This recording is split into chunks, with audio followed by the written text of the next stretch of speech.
Hello everybody and welcome to my channel. You have reached the very last episode prior to this filler episode that they posted yesterday that I will not be reviewing, okay? That would be me doing a recap of a recap, and ain't nobody got time for that. All right, so this is episode number 10, and we're going to get right into this episode, okay? At the top of the episode, Cameron admits to Claire that, he wasn't aware that he hadn't clearly communicated his father's health situation before. Cameron, wouldn't that be something that you would remember? Because I'm pretty sure I would remember something like that. Like if I told someone that, I would remember. Anyway, Cameron makes up an excuse that he's grieved over the situation for so long that, at this point he's just accepted it. Claire says that, that was the first time she heard that his parents didn't know. And Cameron, I just don't believe anything you're saying out of your mouth right now. You said that you wouldn't want to tell your father who is on his deathbed about marrying a stranger because of what? You're not making any sense. And if you're doing something that you would be ashamed of, maybe you shouldn't be doing it. You ever thought that? Did you ever think of that? Anyway, I'm not trying to say that you're lying, Cameron, but I think you're lying. Okay? There's something that you're hiding that you're not telling the audience. Claire expresses gratitude for this conversation, but she does hope that eventually Cameron will be able to let his family know about the marriage.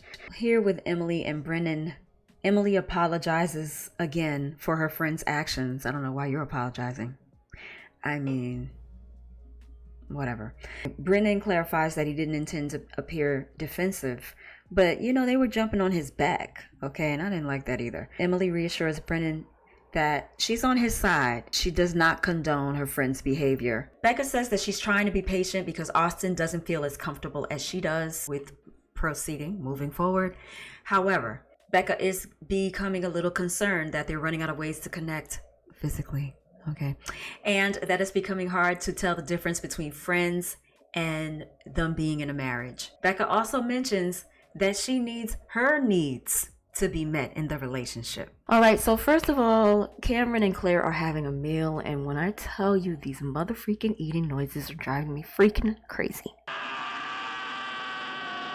Be quiet! Cameron attempts to make a joke about using big words to appear smarter, but Claire's over here scoffing like, bruh, relax yourself, okay? Reminds me of when he was talking to her sisters at the wedding, and he was like, your mother likes me, and they were just like, whatever, dude. Cameron shares with us that when Claire expresses her feelings of annoyance, it makes him feel stuck because her body language suggests that she doesn't want anything to do with him. Claire acknowledges hitting a wall, pointing out the absence of romance, and she doesn't want to blame either one of them. She's just saying it is what it is. So Cameron asks if there's something specific that he does to turn her off. Be yourself, be annoying. Try to joke when you're not joking, or lying. Claire responds to him asking if there's something about him that turns her off, with saying that she doesn't feel like she's romantically ready. Claire even says to Cameron, that it wouldn't feel natural for him to initiate a kiss with her. And he actually says, yes, it would. Claire lets us know that his actions do not align with his words. Cameron expresses surprise at Claire's perspective. Claire is skeptical because she doesn't get the sense that from him that it would be natural for him to kiss her. Claire feels guilty, feeling like she's not doing enough in the relationship. Cameron questions Claire about the possibility of their relationship working out. Claire expresses that there's more of a chance that it can work out, and so they're willing to stick it out. Next, we have the couple's potluck. Everybody's going to be discussing their situations. So Lauren is here, and she has mixed feelings about the upcoming gathering. On one side, she's excited to hear good news about the other couple's marriages, but on the other side, she's not looking forward to seeing Orion. Lauren is open with the group about her situation, letting them know that they never moved in together because somebody asked, did you guys move in together? We have the Emily and Brennan update, which is really not much because Brennan doesn't know how to move his damn mouth when he needs to. He moves it when he's not supposed to, though. So Brennan addresses the group and sharing that he and Emily have faced challenges and there's just no romantic bond. And Brennan feels that it's essential to update everybody, especially after such a wonderful honeymoon. That was all an act, Brennan, all right? Lauren commends their commitment to working through their issues, noting it's easier for some people to just give up. Orion is here now, and he announces to everyone that he, because he had initially said him and Lauren, but Lauren had no choice in the matter, and you damn well know it. Orion says that he's decided to divorce Lauren, and it was a decision that basically was solidified in his mind after the conversation with Dr. Pia. From Lauren's perspective, she acknowledges that she made an offensive joke on the second day of the honeymoon. She reveals that Orion, I guess off camera, called her a failure and said that she failed the marriage. Lauren says that he slut-shamed her for having sex 2 months prior to the wedding. He never offered an apology for making her feel bad. He only focused on himself. Orion denies thinking that she failed, struggles to explain why he said it. Because you're confused. You don't never know why you say anything, fool. Okay. You know what will help? When you don't know what to say, don't say nothing. Just shut your mouth.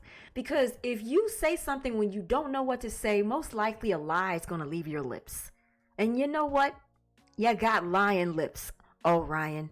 You need to stop lying so damn much. You say things you don't know why you say it. So Lauren accuses this guy of constantly changing his words, lets him know he's a motherfreaking gaslighter. And for those of you who do not know what a gaslighter is, do I have to go to Google on here? Because I'm not doing it. But it's basically somebody that takes things that they've done and they twist them to make it look like you are the problem and you caused the problem. Lauren insists on holding this fool. Lauren insists on holding Orion accountable for his actions. Orion contends that Lauren's truth is hers alone and claims not to be changing his stance, which is bullcrap because you literally just changed it right in front of our eyes. Orion, we can rewind the tape. I mean, you guys are on TV. Do you know that? Do you know that I have Prime and I actually bought this whole season? And anytime I want to rewind and see what the hell you said, I can turn on my little closed caption. Sorry, okay, I'm kidding. It's always on. And I can see what the hell you said. Yes, he had a right to be offended about Lauren's unintentional derogatory statement, but he needed to show Lauren a whole lot more grace because the last time I checked, in case you all forgot, let me remind you that Orion admitted to using the N-word multiple times, and Lauren forgave him. She didn't hold on to it. She didn't end the marriage over it. All right, but and I already told y'all in other episodes, this was not about the derogatory statement. This was not about anything except the fact that Lauren had sex 2 months prior. Orion doesn't believe that he needs to be self-accountable. He doesn't believe he has anything to be accountable for. Sir, you owe her some type of apology. If you made her feel a certain type of way and that wasn't your intention, then obviously you have fault and you need to apologize for what you did. Period. Lauren points out their communication issues and expresses confusion at Orion's statements because every time he talked, it's like, what? What are you talking about? That's basically what Lauren said. So Cameron acknowledges difficulties in the relationship with Claire, citing significant disagreements on child rearing and religion. As you guys remember, he doesn't want to raise the children with religion. Claire is very religious, okay? No decisions have been made, and basically they're in the process of figuring things out. And Becca and Austin face similar challenges, Austin says, with regard to religion and Austin's slower approach to intimacy. However, they're both open-minded. So Austin expresses the need for time to understand Becca and connect on a deeper level before addressing the big issues. So Lauren is standing here with us in the confessional inside. And she shares mixed emotions upon hearing about the other couple's ups and downs. She finds comfort in their shared experiences, but wishes they weren't facing their own challenges. Lauren expresses excitement about continuing her life, but you know what? She breaks down in the middle of talking into tears. She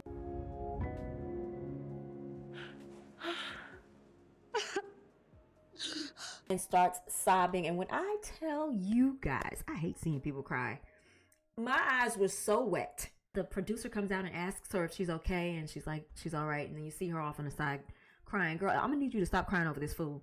And the thing is, most times when we as women are crying, it's not over someone. We're crying because things didn't go the way we wanted it to. We're crying because we're angry. Cameron and Claire discussed the struggles of the other couples, and Claire thought they were doing the worst. There's really no worst. Y'all are all terrible. Okay, none of y'all are gonna make it to decision day. I mean, y'all gonna make it to decision day. You know what I mean. None of y'all are going to say yes on decision day. I've already called it. Disagree? Put in comment section. Anyway, Cameron appreciates their ability to be honest, but admits it's unlikely that they'll move past their relationship block. And that really caught me off guard because they were just having a regular conversation. And he's like, you know what? By the way, in the words of my son, Micah, by the way, I've realized that we're really not going to get past any of this. Okay. What happened to the other conversation y'all had earlier where you was going to work it out? You was going to work on it. Cameron questions if they're stuck and Claire expresses uncertainty. You know, there's one thing about this season of Married at First Sight that's different from all the other seasons that I do not like. Why are y'all so focused on having sex during this time? I mean, Doug and freaking, what is her name? Doug and Jamie did not have sex during that entire experiment. And I'm glad to say they are still married today. All right. So what is this big focus this season on? Oh, we got to consummate the marriage. We got to have sex. You guys can't even talk. You guys can't even get along for more than 5 minutes. And you're talking about having sex? Sex is not necessary to move on to the next level.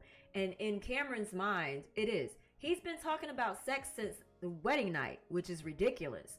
Your focus is on the wrong damn thing. You need to be focused on why you're lying so much. So now we're here with Becca and Austin and Brennan. So Becca and Emily, sorry. No, I'm right. Becca and Emily, Austin and Brennan. They're meeting up differently. So I guess, I don't know. Becca was like, let me hang out with Emily. And Austin was like, let me hang out with Brennan. But realistically, obviously, we know the producers set this damn thing up. Becca and Austin acknowledge that addressing big issues will take time, requiring patience. Emily shares her concern about Brennan's sudden change after the honeymoon regarding physical attraction. And Emily, I like you. I love your raspy voice. It's very cute. I really love that about you most. And I like your attitude as well. It's very chipper, and I also like that although you seem like you're soft, doughy and all that, you know how to put your freaking foot down, and I love it. Emily, you're a little delusional though about how Brennan feels about you. He literally said without saying that he does not find you attractive in some way. I don't know if he doesn't like blondes. I don't know if he doesn't like chipper, happy, haha, go getters. I don't know if he doesn't like party girls, but there's something about you he does not like. Becca reassures Emily, oh, he finds you attractive. Becca, I know you don't know this because you probably haven't seen the show at this point in the show. He does not find her attractive. By not saying it, he said it. Saying to Emily, he may not even realize it. He's a grown ass man. Why y'all acting like he's a 5-year-old who doesn't know what his feelings are? And stop acting like, oh, maybe he doesn't know his feelings. Maybe he doesn't know. He knows his feelings. He don't like her. You know when you don't like somebody. Now stop it. Austin discusses Brennan's revelation about the lack of romantic feelings, questioning if it can grow over time. And Brennan says, usually when I meet somebody, there's an automatic attraction. By him saying that tells me that this is about her physical appearance. To me, this is not about her attitude. Honestly, I don't think he thinks she's ugly. So Emily believes the attraction was there and still might be there. Girl, he was pulling an act the entire time. But despite the uncertainties, Emily does not want to give up, and she's committed. All right, she's committed to this fool. I can't say I don't know why. You don't want to just give up, but you got one time to say you're not attracted to me, fool. I'll be the first wife in history to ask for a divorce the same day of the wedding, and I'm not playing. I do also want to correct something that I said in the beginning episodes as I was doing this recap, because my attitude about Emily has changed a lot. Originally, when I first met her and came across her, I was like, oh my God, she's never had relationships. So how is Emily going to deal in a marriage if she's never had a relationship? What these weeks have taught me about Emily is that she is very emotionally mature. And I respect that about her. She's willing to work it out. She's not willing to just turn around and say, you know what? He's not attracted to me. Let me just leave. She's hoping it can grow over time. She's willing to give this man the opportunity to change it around, turn it around, open the windows of heaven. Pour out a blessing, overflow. Sorry. If you know that song, okay, put it in the comment section again. Okay, so, because I ain't going to be singing every time I get on here, okay? If y'all want to hear my singing again, you got to just, holler at your girl. And I'll start singing again. Emily's pretty wise. Although she's never had a relationship, she's shown me that she is emotionally mature. And one thing I like that she said to Becca was, this is the reason why I had never been in a relationship, because I was not trying to be in a relationship with somebody that was not 100% about me. I love that. I freaking love that for you. Now, Dr. Pia is visiting all of the couples. The first couple she visits is Cameron and Claire. In the counseling session, Dr. Pia notices the absence of their wedding rings and learns about their fundamental disagreements. And I wouldn't say it's fundamental. And I really want to know, experts, how the hell do you have the audacity to take a core value, something that is mostly important with most people in this planet, even if they're atheists, that is one of their core values, and you say to yourself, you know what, atheist, I'm going to put this person with a devout Christian. Agnostic, I'm going to put this person with a devout Christian. Like, would y'all freaking stop? Cut it out. Like, you got to be freaking kidding me. Y'all knew exactly what y'all were doing, and I understand y'all want to make money and y'all want the ratings to be so high on here, but you need to stop playing with people's lives. That's what you need to stop doing. So Cameron decides to pretty much protect himself. He's already closed himself off because he doesn't believe that this is going to be a real future. So Claire talks about the need to prioritize themselves individually, put themselves first individually. And Dr. Pia advises focusing on fun and romance and drop the heavy topics until they meet with, another expert. Cameron, who is the one who actually asked for the damn advice, has the nerve to say, you know what? I'm not ready to commit to this advice yet. Cameron, shut the hell up. You're just so dramatic and annoying. I swear. So now we're here with Cameron and Claire, and Cameron asks Claire if she wants him to stay. And Claire doesn't even know. She feels sad at the potential departure, and she doesn't know if it's just going to be a problem with the absence of a body. Girl, you nuts! Why would you? I would have left. I would have left you right there by your damn self. Why would you say that? So odd for her to say that. Anyway, I know you all think I'm all about Claire, but if you say something dumb, I don't care who you are, I'm gonna tell you that you said something dumb, and that was so odd. But anyway, Cameron decides for himself it's unhealthy because Claire was acting indecisive. And Claire's like, look, Dr. Pia said let's not focus on hard, heavy subjects in the future. Let's just focus on the now. So Cameron's like, you know what? You're right. Let's just, I'll sleep on the fold out couch or whatever the hell, and we'll, just see what goes from there. So here's a summary of Emily and Brennan's interaction with Dr. Pia. Emily acknowledges a lingering disconnect. Dr. Pia asks about their week. Emily claims they're back on track, but no, y'all are not. Why are you lying? Are you lying for Brennan's sake? I wonder what Brennan is saying to Emily off the camera is what I really, really, really wish I knew. So Dr. Pia questions if this disconnect has subsided. Emily admits they still feel disconnected. So you're being contradictory too. Okay, anyway, girl, and stop saying like so much. So Brennan expresses a lack of romantic chemistry. Emily appreciates the honesty, considers it progress, but she needs more open communication. Dr. Pia asks Brennan if he finds it challenging to express his feelings, and he agrees. Brennan struggles to articulate why he lacks romantic chemistry. I don't think he's struggling. I just think that he's a liar. Okay, I think that he's using the cover of, I'm trying to protect her, as Brennan just doesn't want to look bad on television, basically. That's all it is. Brennan attempts to divert the conversation, and he's like, what he said specifically was, let's be mindful of Emily. Let's be mindful of Emily. So Dr. Pia says, where was I not mindful of her? And Dr. Pia asks Emily, girl, am I making you uncomfortable? Emily says no. And she's trying to understand what the barriers are for the, lack of attraction. Dr. Pia, that is. And Brennan tries to speak for Emily. Okay, and when Emily tries to explain, like, first of all, Dr. Pia asks, what was that expression about? Like, when she was making facial expressions, Dr. Pia was like, girl, what's that expression about? And Brennan was just jumping in front of her like, oh. I'm not going to say anything that won't help anything but do damage. So I'm noticing your body language and your eye movements as he's saying that. That's just her. So, but there's something behind that. So when you're squinting your eyes and looking like that, what does that mean? Explain. Hold on, I'm talking to her though. Yeah, I know. Let me talk to her. Yeah, I get you. Okay, so let me talk to her. So, Brennan, I'm talking to Emily. Yeah, Thank I'm you. just helping. This is a lot, right? So I'm just gonna help her take a step back. And she doesn't need your help though. This is my wife, so I'm just gonna make sure she's okay. That's my job, is to ask her if she's okay. He was saying like, that's a thinking face, right, Emily? Like trying to feed her answers. Brennan, you are freaking weird. You're the fakest nice guy I've ever seen in my life. You're one of those nice guys they talk about on Reddit, like those quotes, fake nice guys, okay? Anyway, Brennan claims that he wants to help her take a step back. Dr. Pia dismisses Brennan's interference, saying, Emily doesn't need your damn help, okay? Not in those words. She didn't say it, but I did. So Emily assures that she's fine, but expresses the importance of hearing everything. Dr. Pia emphasizes the need for a frank, honest conversation to get through these barriers. So Brennan, who basically says he has no emotions, Dr. Pia suggests, you know what, why don't you look into individual therapy? Then he claims, I don't need therapy, okay? I have no feelings. That's exactly why you need therapy. Dr. Pia said this, and so do I. You need therapy, buddy, okay?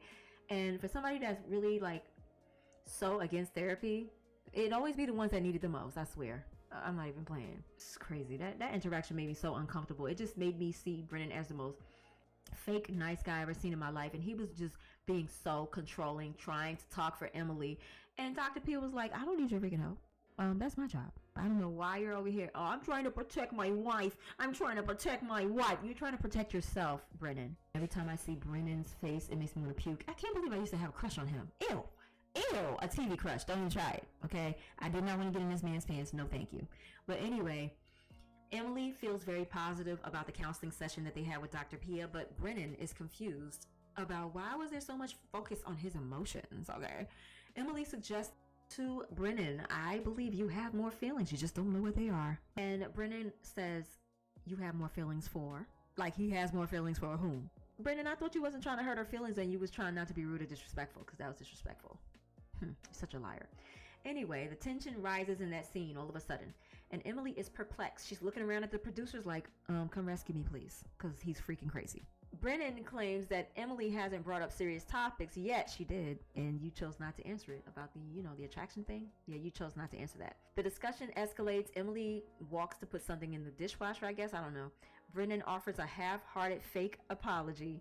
Emily says that she left the session feeling good. Brennan says that there was a disconnect there for him. And Emily says, therapy might help us get through this, help us solve the problem. But Brennan flat out says he's not doing it. So Austin and Becca are the last scene of this very painful episode that I had to watch 4 or 5 times, by the way, guys. Long story. It was so aggravating. But Austin and Becca have a conversation where Austin asks Becca if she was surprised that he was open to more, doing more sexually than just making out. Becca expresses surprise that he hadn't acted on it before, considering that she made it very, very clear what she's about and what she's ready for. Okay, and they transition to bedtime and yada yada yada, kiss kiss, smooch smooch, whatever. I am done. I am so happy. Anytime I hit the end of a recap, I get so excited. I am caught up. Basically, this last episode I'll tell you about real quick. All they're doing is playing flashbacks and talking about what has already happened, basically talking about what I already talked about. So if you need a flashback, you get over here and watch all the videos on my freaking channel. I did every episode. This might have taken you out a little over 2 months to watch regularly live. And for me, I literally caught up in a matter of about a month. Okay, so yeah, I did that damn thing. I will start doing the retro recap to the real world Portland. I am looking forward to it. There's a lot of drama on that damn freaking season. Anyway, guys, thank you so much for watching my channel. Make sure you like, comment, and subscribe, and I'll talk to you guys in the next video. Bye.